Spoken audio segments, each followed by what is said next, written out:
kita pergi kepada iaitu pengenalan kajian, iaitu pendidikan Islam memainkan peranan yang sangat penting dalam membentuk sasiah dan akhlak kanak-kanak sejak usia kini.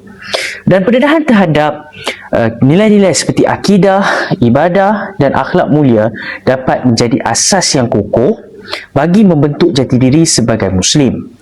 Kanak-kanak prasekolah berada dalam tahap perkembangan yang sangat-sangat yang kritikal pada saat ini. Mereka mudah meniru apa yang dilihat di dalam persekitaran.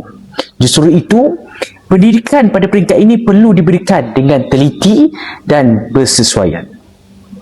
Dan seperti yang disedia maklum, guru prasekolah memegang peranan yang besar dalam pengajaran fardu ain, iaitu perkara-perkara asas yang wajib diketahui oleh setiap muslim seperti bersolat, berwuduk, berdoa serta berpuasa.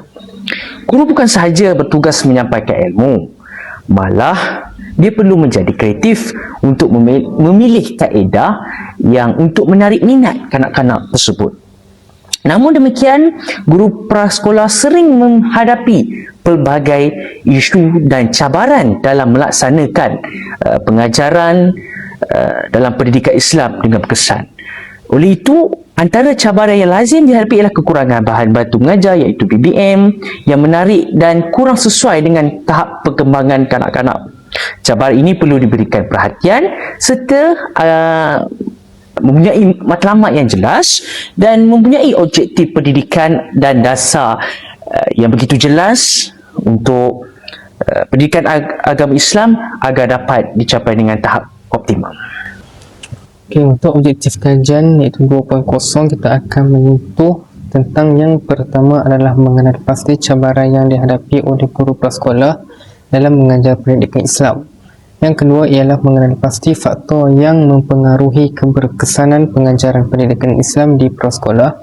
Dan yang ketiga adalah untuk mengenal pasti cadangan penambahbaikan dalam pengajaran pendidikan Islam kepada kanak-kanak. Okey, seterusnya saya akan membentangkan tentang kaedah analisis data yang digunakan dalam kajian ini. Bagi tujuan ini, kami telah memilih seramai 30 orang responden melalui kaedah persampalan bertujuan. Responden ini terdiri daripada 3 kategori utama, iaitu guru prasekolah, guru tadika Islam dan guru kafah yang mengajar kanak-kanak. Beralih kepada instrumen kajian, kami menggunakan soal selidik yang dibina sendiri berasaskan kajian literatur.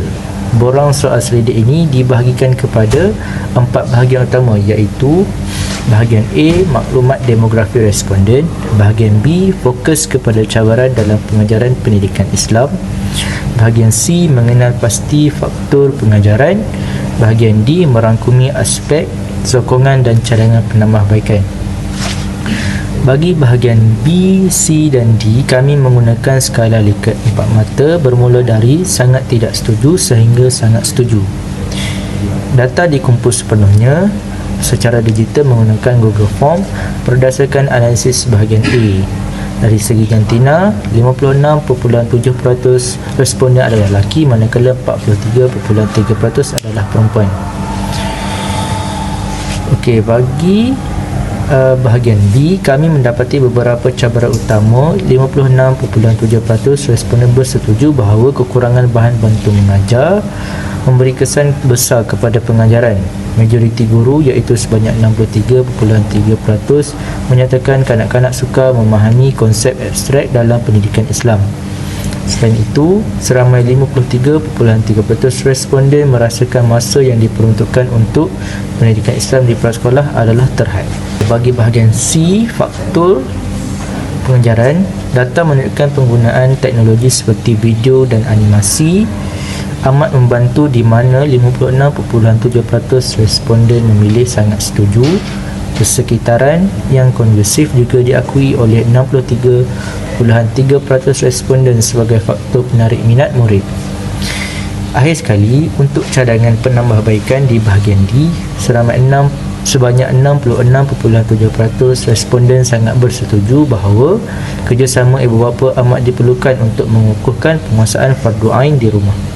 Ramai juga guru 50% sangat bersetuju bahawa sesi perkongsian ilmu iaitu mentor-mentee dapat meningkatkan kualiti pengajaran mereka. Hasil dapatan kajian menunjukkan bahawa cabaran utama guru prasekolah dalam mengajar pendidikan Islam ialah kekurangan bahan bantu mengajar yang sesuai dan menarik. Kekurangan ini berlaku disebabkan oleh keterbatasan sumber, kurangnya pendedahan terhadap bahan kreatif serta kekangan masa guru untuk menyediakan bahan yang berkualiti. Cabaran ini memberi kesan yang ketara terhadap pengajaran guru di mana proses penyampaian menjadi kurang menarik dan sukar difahami oleh kanak-kanak. Tanpa bahan bantu mengajar yang efektif, kanak-kanak mudah hilang fokus, cepat bosan dan kurang berminat untuk mengikuti aktiviti pembelajaran. Secara tidak langsung, keberkesanan pengajaran terganggu dan objektif pembelajaran sukar dicapai sepenuhnya. Seterusnya, cadangan penambahbaikan.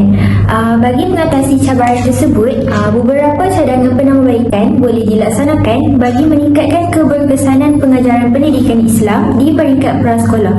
Antaranya ialah guru perlu menggunakan kaedah bermain dalam pengajaran agar suasana pembelajaran menjadi lebih menyeronokkan, interaktif dan sesuai dengan tahap perkembangan kanak-kanak. Kaedah ini dapat membantu kanak-kanak belajar secara santai tanpa tekanan serta meningkatkan penglibatan aktif mereka dalam aktiviti pembelajaran.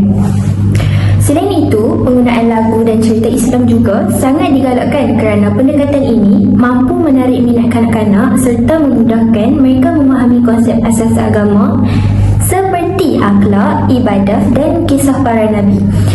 Elemen muzik dan penceritaan dapat merangsang daya ingatan dan emosi kanak-kanak sekaligus menjadikan pembelajaran lebih bermakna dan berkesan.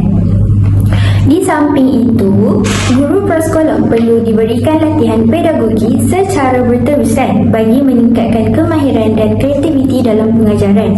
Latihan ini boleh merangkumi teknik pengajaran terkini, penggunaan teknologi dalam pendidikan serta cara menghasilkan bahan bantu mengajar yang menarik dan sesuai dengan tahap dan umur kanak-kanak. Seterusnya, penggunaan bahan bantu mengajar yang kreatif dan inovatif seperti kad imbas, video animasi, permainan interaktif dan bahan maujud perlu dipertingkatkan. Bahan-bahan ini bukan sahaja dapat menarik perhatian kanak-kanak, malah membantu mereka memahami isi pelajaran dengan lebih jelas melalui pengalaman pembelajaran yang konkret. Akhir sekali, pihak sekolah dan pentadbir juga memainkan peranan penting dengan menyediakan sokongan dari segi kemudahan, sumber dan galakan kepada guru untuk menghasilkan bahan pengajaran yang berkualiti. Kerjasama antara guru, ibu bapa dan pihak sekolah juga perlu diperkukuhkan bagi memastikan proses pembelajaran kanak-kanak dapat dilaksanakan secara holistik dan berkesan. Kesimpulan bagi dapatan kajian ini, dapatan soal selidip ini menunjukkan bahawa guru prasekolah menghadapi pelbagai cabaran dalam melaksanakan pengajaran pendidikan Islam kepada kanak-kanak. Antara cabaran yang dikenal pasti termasuk perbezaan tahap perkembangan dan kefahaman murid, kesukaran mengekalkan tumpuan serta minat kanak-kanak, kekurangan bahan bantu mengajar yang sesuai serta keterbatasan masa dan beban tugas guru. Selain itu, faktor sokongan ibu bapa yang tidak konsisten turut mempengaruhi keberkesanan proses pengajaran dan pembelajaran. Sehubungan dengan itu, adalah jelas bahawa pendekatan pengajaran yang lebih kreatif, interaktif dan berpusatkan kanak-kanak perlu diberi pendekanan bagi meningkatkan keberkesanan penyampaian pendidikan Islam di peringkat prasekolah. Di samping itu juga, sokongan berterusan melalui latihan profesional, penyediaan sumber pengajaran yang berkualiti serta penglibatan aktif ibu bapa amat penting dalam membantu guru mengatasi cabaran yang dihadapi. Oleh itu, kerjasama semua pihak perlu diperkukuhkan bagi memastikan matlamat pendidikan Islam dapat dicapai secara holistik dan berkesan dalam kalangan kanak-kanak.